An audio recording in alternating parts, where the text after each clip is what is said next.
Okay, so we're welcome to Wealthy Conversations, episode one. I'm your host. I'm Dr. Jason Carey, aka Dr. J, and we're here to do this. We're here to discuss wealth and bringing wealth to everyone. And how are we going to build wealth? All right. The title of this episode is Smart Broke or Dumb Rich. And that's essentially become my philosophy over the past few years is that what would you rather be? Would you rather be smart broke or dumb rich? Okay. So it's the first episode. I'm here. You got me. Who is this guy? Why should I be listening to him? What is the point? You heard my Well, I said a little bit of my credentials. I'm a PhD scientist by training, by nature, and that's just one aspect of me. I'm an investor. I'm a father. I'm a husband. I'm an immigrant. All of those things combined. But here's the funny thing. I started investing in college in about 2002. And I went through my path, got education, got degrees, became an expert in some things. And the funniest part about it all is I've been an investor much longer than I've been an expert in anything, right? And I never considered myself an expert as an investor until you start having conversations with people and you start realizing that a lot of people are missing out on this ability to bring wealth to themselves, to them families. And I think that we're at a point right now where investing is essential. We want to bring a difference to the next generations, but we also want to bring a difference to ourselves. And it's a secret that the rich and the wealthy have hoarded for a very long time. And that is that you invest because it is essential. It is how you improve your circumstance. It's how you improve the circumstance for those that come after you. And it's about making your lives better, right? The system has set up a lot of traps and a lot of pitfalls to keep us not wealthy. But the truth is, we can all do it. It is something that is achievable for all. So that's the purpose of this podcast. That's the purpose of these conversations. I just want to have honest conversations about what are we investing in? How are we avoiding some of these pitfalls? What are the things that I've learned over my decades of investing at this point? But also, what are the stocks that we should be investing in? It could be stocks, it could be real estate, it could be other investment ideas, or I want to also keep this dialogue open with you. How are you investing? What are you learning? What is new to you that you need help with, right? And being a scientist by training, there are two things that I'm very good at. It's researching, but also disseminating information or explaining things to people in the way that makes most sense. So one of the things that I'll start off with first, and I am not a get rich quick person. I will shy away from anything that should lead you to get rich in 30 seconds or less. Anything that I put my money in, I try to do my due diligence and research and make sure that it's something worthwhile. That may be the scientist in me. That may be the immigrant in me, right? I'm originally from the Bahamas, born and raised, left the Bahamas to come to the US to go to college and never went back, essentially. There's this overall idea that, immigrants have it easy. And I can tell you it's been a long, hard road, right? Like I said, I've been an investor since 2002. And the first question is, well, why wouldn't you be rich? And this is the funny thing. I've been investors in stocks like MasterCard, Facebook, Square at the IPO phase. But you know what? When you're doing things on your own, sometimes you sell investments to support your life or to reach to another phase, maybe to buy a house. Maybe you're in a bind and you need rent, But that's the thing. I want us to think about investing not as the way we will become rich, although that is a means to do it. It's about setting goals. If you want to buy a house, investing is a way for you to achieve that down payment. If you're looking to start a business, and not every investment is made for everyone, right? At this point in time, you would have heard, obviously, Amazon has been a great investment. Tesla has been a great investment. Apple has been a great investment. And you may have missed out. But don't think there aren't other investments for you. On the flip side, you may be a very busy individual who doesn't have time to look at every stock on the stock market, to do research. There are still very simple ways for you to be invested. There are things like exchange traded funds, ETFs, that provide a broad diversity, but will allow you to grow your money while you build whatever empire that you're trying to build, whatever business, or even just you may be a busy individual, you're trying to take care of your family. But at this point in time, especially in the economic climate that we're in, inflation is on the rise. And the key to inflation is inflation makes your money worth less. If you keep your money in a savings account, and I use air quotes because if your money is in a savings account, it's literally devaluing every year due to inflation. And at the rate that the savings interest rate currently exists, you're not going to make any money. So banks are hoping you put your money in their bank accounts so that they can get rich off of you while you stay poor, right? But let's back up the truck. Let's get back to discussing Dr. J and why I'm here, or let's get back to the topic of being an immigrant. And, it's one of those things where I always remark at because, we have a love-hate relationship. America was founded on the notion of immigrants, give me your tired, give me your poor, give me your hungry, etc. And I think those of us who come from the outside into America, we have a sense of really appreciating the economic, the ability to grow wealth. And that's probably why, someone like myself has gravitated towards the stock market. We didn't have a stock market in the Bahamas where I'm from, right? You can think about other famous immigrants. You have Steve Jobs. A lot of people don't know this, but his parents are not Steve Jobs himself, but his parents were immigrants.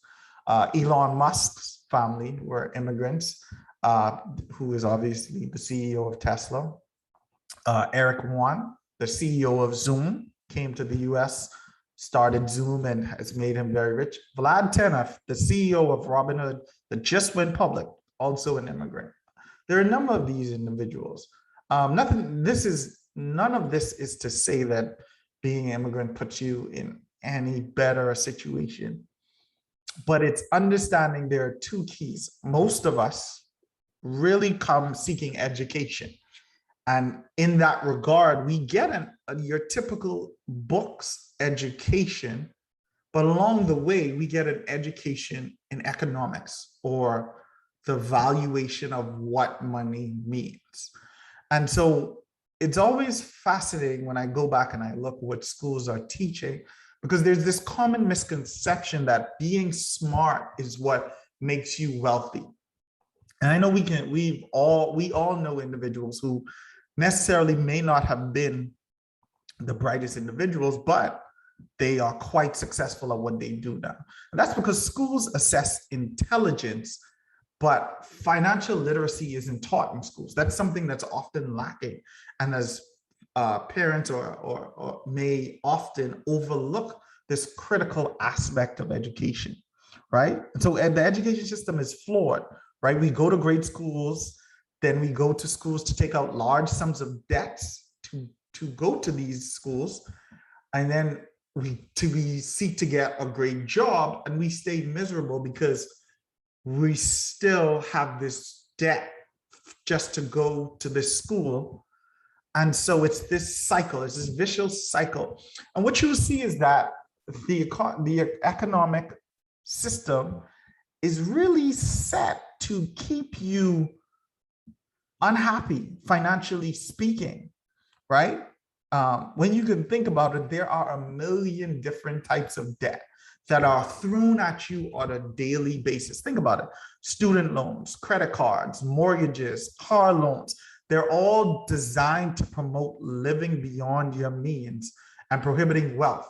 But how often are you encouraged to invest, to grow your money, to start a business, right? These are all things that are not promoted and are often overlooked. And it's often kept as this secret, the secret that nobody has the answer to. So I want to just sit down and have a discussion. And, as somebody who's seen as educated and smart, I've been smart and broke for a long time. And this is all the while of having the education of what it takes to build wealth. But what you'll find is that there are a lot of dumb rich people, right? Like I'll give you examples of how you can be smart and broke, right?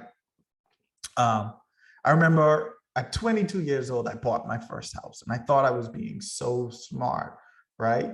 I was buying a house. It was an affordable house. It was what I could afford right out of college, my first salary, and I bought a house, and it was a good house, right? And I bought it at about 2005, right? Lived in the house.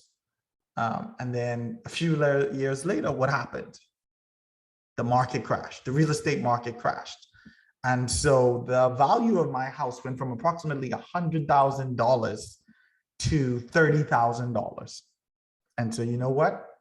I was smart and broke, stuck in a house with more debt than the house was worth. And so I decided to give up that house, right? And so I was smart, broke, and homeless, right? And ironically, the smart thing to do in that situation was to go into foreclosure, because the amount of time it would take for the house to recoup the investment was longer. That was longer than the time I would have to own that house, meaning essentially it was going to be a money-losing venture for a very long time. And due to the circumstance, I just had opportunities that led me to move out. So it was a hard lesson to learn, but it also taught me that just like any investment, you have to be prepared for failure. And we learn some of our greatest lessons in failure. But on the flip side, how many times can we recount individuals or examples who are dumb rich, right? And when I say dumb rich, take no offense to it. In fact, to me, it's a compliment, because when I say dumb rich, I mean you don't have to think about getting rich. You can almost get rich in your sleep, right? When you do something or create something that provides extreme wealth, or that provides you with extreme wealth, you can go to sleep and make money in your sleep, right? That's what I call being dumb rich, right? Let's take Mark Zuckerberg. By all means intelligent, built Facebook, started it out of his college dorm room, never finished, all right? Let's take Elon, but at the time Zuckerberg started Facebook, social media didn't exist. Could you imagine the conversation he had with his parents about, I want to drop out of school to start this web page that all my friends and everybody can chat, talk on. Right now, it's one of the top 5 biggest companies in the world, right? He's dumb rich. Elon Musk, brilliant by every sense of the word and meaning. Was one of the founders of PayPal. Additionally, he started Tesla, started SpaceX, and by every essence, he's intelligent.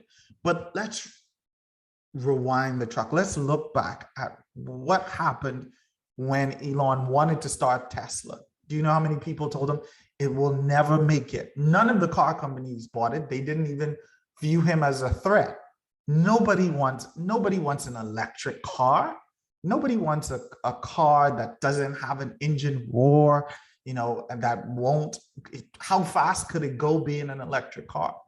And he proved everyone wrong, right? Everyone thought he was dumb, but he ended up very wealthy and rich in the process, right? The same thing with Jeff Bezos. We see these individuals who are choosing to take on their critics that tell them this will never work, it will never happen, you're dumb, there's no way that this will succeed. What we see is they often succeed in spite of their critics. Jeff Bezos, when he started Amazon, we all have the picture of Jeff working at his Amazon startup selling books. It's going to revolutionize the world by selling books. And he turned it into one of the largest commerce site in the world, right? That now sells internationally and globally, and fundamentally has changed how we do commerce with Amazon, right? But think about how many other people were dumb just for choosing the investments that they chose at that time. Early Apple investors, right? Nobody thought Apple would become what it was today. Maybe Steve Jobs. Steve Jobs knew it would, but the market consensus was that Apple was a failure or was set to be a failure. Let's think about Bitcoin investors. Whether you love it or hate it, it's undeniable to see that there are people who've become extremely wealthy by being early investors and adopters of Bitcoin. And as I'm sure you're aware, could you imagine having those conversations? Oh, I'm investing in this thing called Bitcoin. It's digital money that you can't hold, you can't touch, but it's going to be worth a lot one day, right? It made absolutely no sense, except for the people that were invested in it.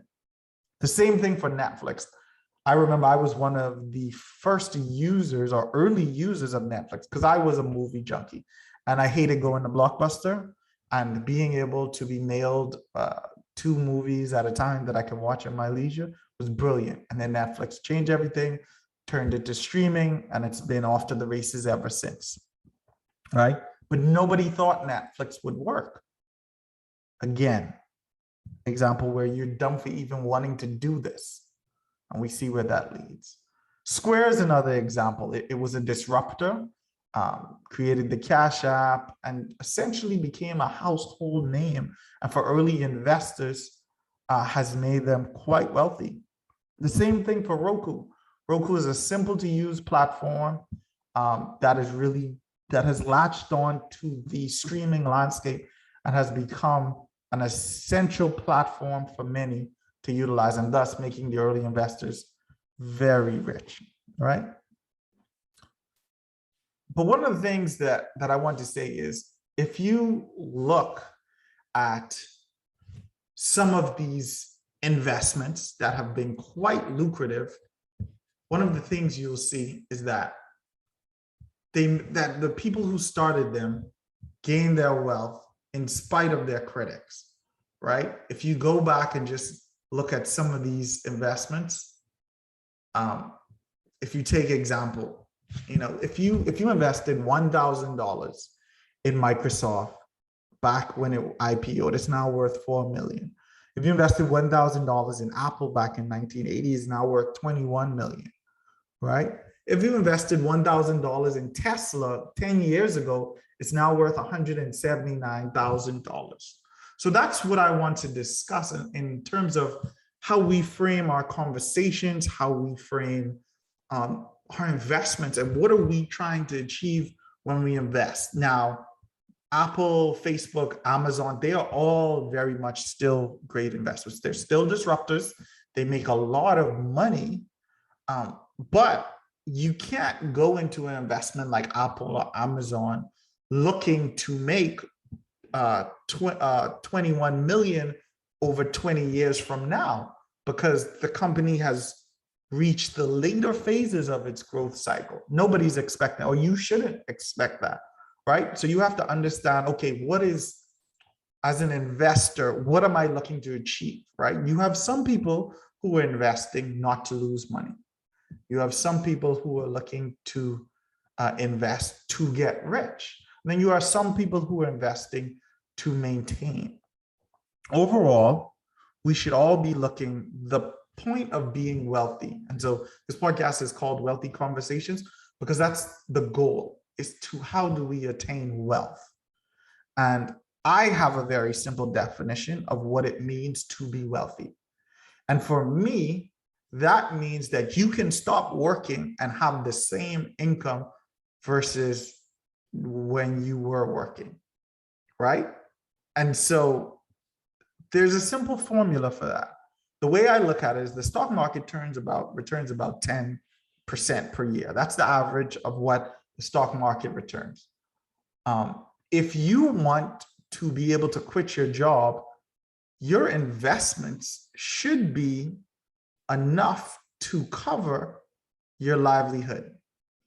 And in order to do that, your investment should be about 10 times your income, 10 to 15 times your income, because that will allow you to live off of your investments on a yearly basis at approximately 10%, right? So if you make $50,000 a year, your target goal of investment should be about 500,000.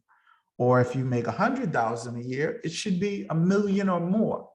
And so that's what it takes to become wealthy in my eyes. Now, there are some people who want to be insanely wealthy or rich. Now, let's be honest, even if you make $100,000 a year and you want to be insanely rich, let's use 10 million as the mark.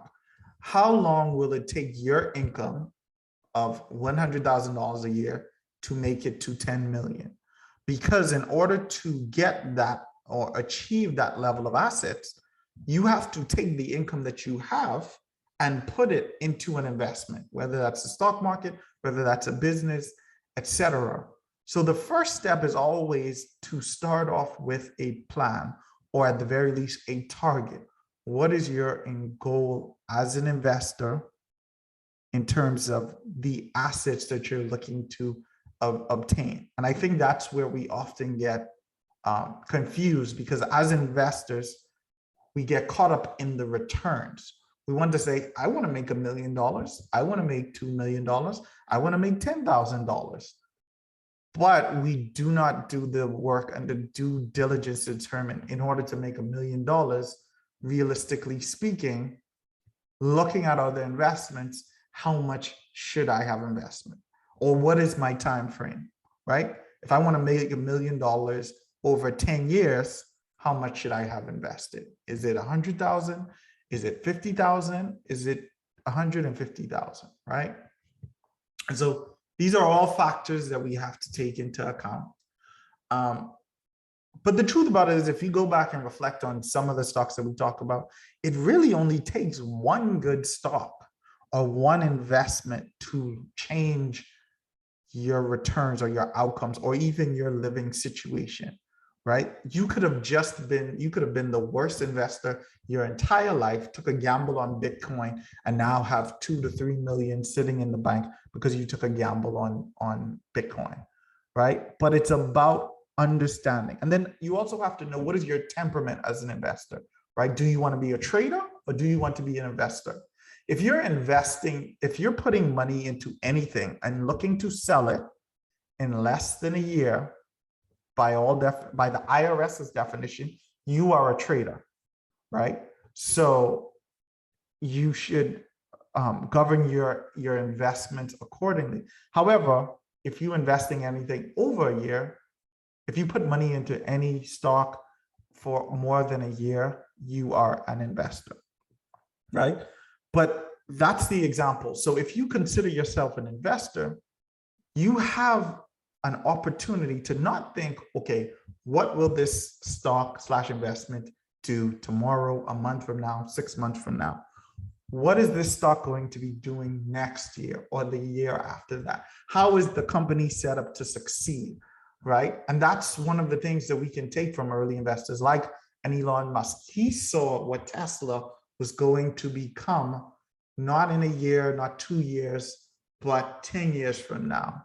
And this is one of the few benefits that we have as small-time investors, as retail investors, is that we can take a longer-term time frame than your institutional or large Wall Street money guys. And that's because One of the biggest flaws with the financial markets or the individuals who are designed to move money around is that they exist in competition.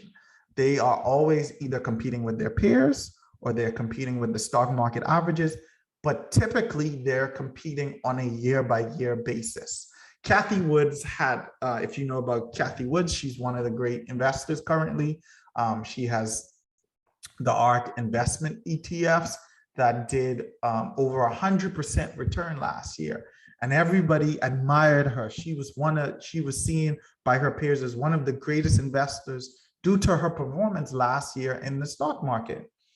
During the first 6 months of this year, the same investments everybody loved her for last year had taken a downturn, a turn into the negatives, and she got a lot of heat, a lot of trouble. Is the Kathy Woods ARK investment run over? Is she no longer a good investment? This was just 6 months after everybody agreed she had one of the greatest years for a money manager. Everybody was piling into her, trying to make it seem she had lost her magic. But Kathy Wood knows that the reason she had a great year last year was because the investments that flourished had been several years in the making. And just like she recognizes that some stocks sold off, people took profits. That's what happens in the investing world. She realized there's an opportunity to get certain stocks and investments at a discount. And so she spent her investments loading up on the same stocks that everybody's now disparaging her for owning. And so that's the primary goal, is to what are your goals as an investor? What are you trying to achieve?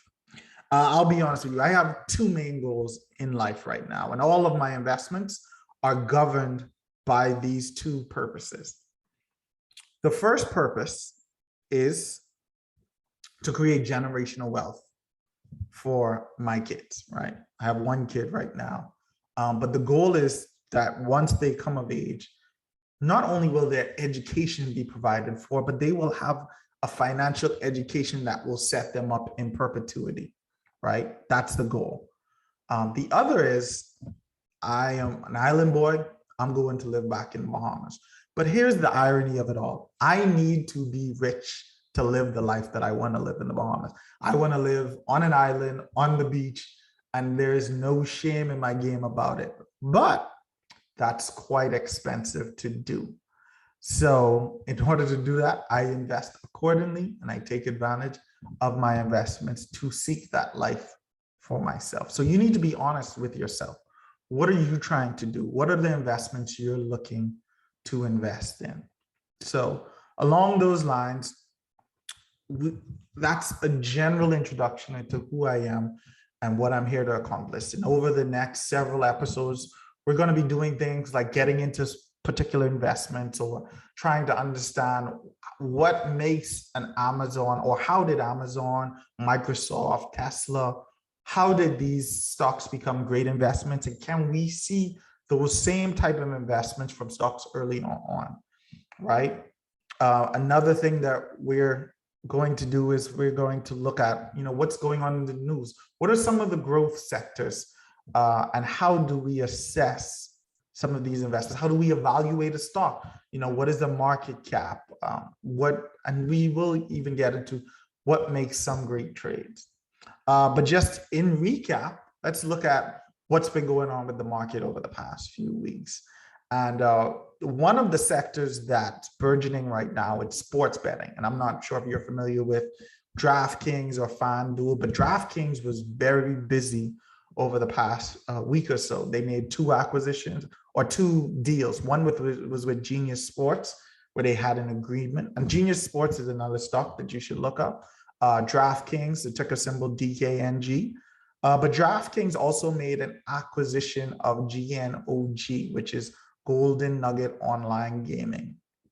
So the sector was very busy this week. So I implore you to look into those stocks. Again, we have Penn National Gaming, which purchased Score Media, a Canadian gaming operation.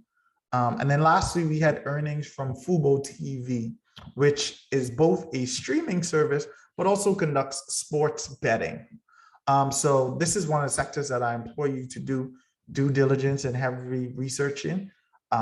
Essentially, I'm not sure if you're familiar with the cannabis sector, but the sports betting arena came on after the cannabis craze and has blossomed into everything we thought the cannabis was going to be, meaning that cannabis legalization was supposed to happen by now. But sports betting was not legal in a lot of states for a very long time.